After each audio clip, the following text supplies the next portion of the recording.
Eh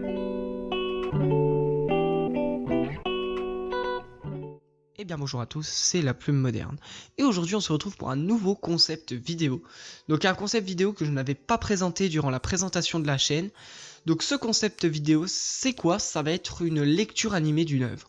Alors qu'est-ce qu'une lecture animée d'une œuvre? Ça va être, si vous voulez, une lecture donc d'un livre, d'un roman, peu importe.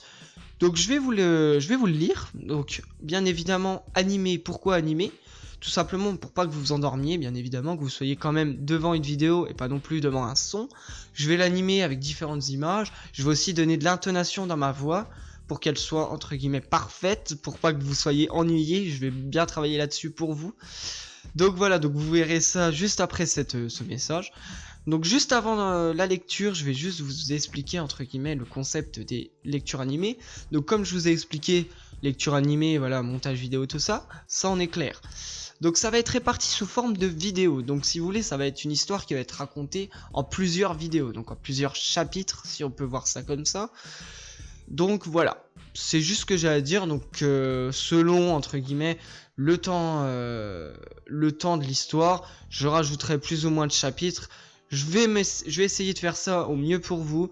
Les vidéos sortiront bien évidemment pas tous en même temps, bien évidemment, faudra un peu patienter, ce qui alimentera un suspense et c'est ça aussi que je recherche en faisant ce concept.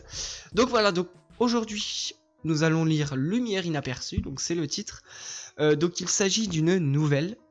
Alors, pour ce qui est du résumé, donc je m'excuse pardon du bruit de feuille.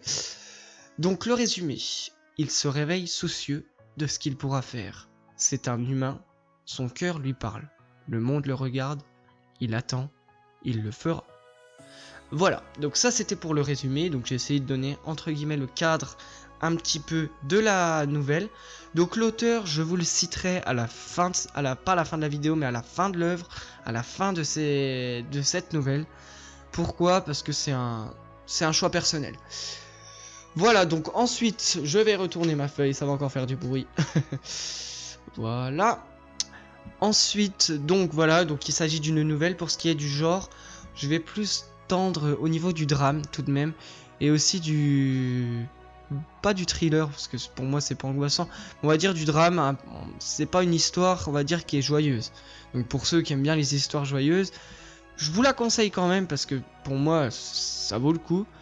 Mais voilà, faut pas vous attendre à quelque chose de joyeux.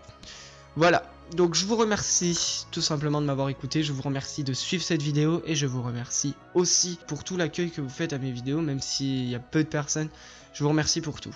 Je vous souhaite une très bonne lecture et on se retrouve très bientôt. C'était La Plume Moderne, au revoir. Lumière inaperçue. Un jour je le ferai, un jour j'y arriverai. Le cœur bat un rythme anormal. Le lit tremble, les lattes en bois se plient, la lumière de sa chambre éteinte.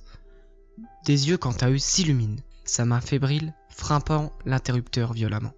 L'éblouissement éclaira le visage du garçon, un visage pâle, marqué par la fatigue, marqué par ce cauchemar et signé par un désespoir qui se lit dans ses yeux noirs. Il est désormais assis, la couverture au niveau de son ventre et la transpiration coulant le long de son dos. Ses cheveux sombres, trempés, et son regard déséquilibré. Le duvet de sa jeune moustache est humide, ses pensées sont confuses. Il se sent perdu. Pourquoi c'était à lui de le subir? Pourquoi? C'était la 3e fois pour ce garçon nommé Alix. L'amour perdu hantait ses nuits. Depuis 3 jours, elle était partie sans dire au revoir. Elle était partie, tout simplement. Le garçon n'avait rien demandé, mais il ne cessait de regretter ses mots, ses paroles, qui jadis l'avaient blessé. Elle, la colère l'emportait sur la lumière de son cœur si puissant. Et les mots sortaient tels des balles sur cette fille qu'il avait désormais perdue. Alix ne supportait pas le noir, la violence, les ténèbres. Son cœur était bien trop pur, mais son passé le rendait violent dans ses mots. Trop violent pour une fille aussi pure, disait-il. Vouloir le bien, il se le répétait chaque jour, presque à chaque seconde. Il était prêt à tout pour donner la lumière dans le cœur des gens. C'est ce garçon différent, qui regarde ce que les autres ignorent, qui dit ce qui ne peut se dire, qui aide ceux qui ne sont pas aidables, qui éclaire ce qui est sombre. Il sentait souvent en lui une force inconnue dans son cœur, mais n'arrivait jamais à la donner aux autres. Il s'en voulait constamment, en souffrait sans faiblir. Mais cette nuit-là, il pleura, seul dans sa chambre. seul dans son cœur, seul dans le noir de la lampe qu'il venait d'éteindre. Il pleura et plongea dans les ténèbres. Ses larmes le firent retrouver Morphée, ainsi que cette fille.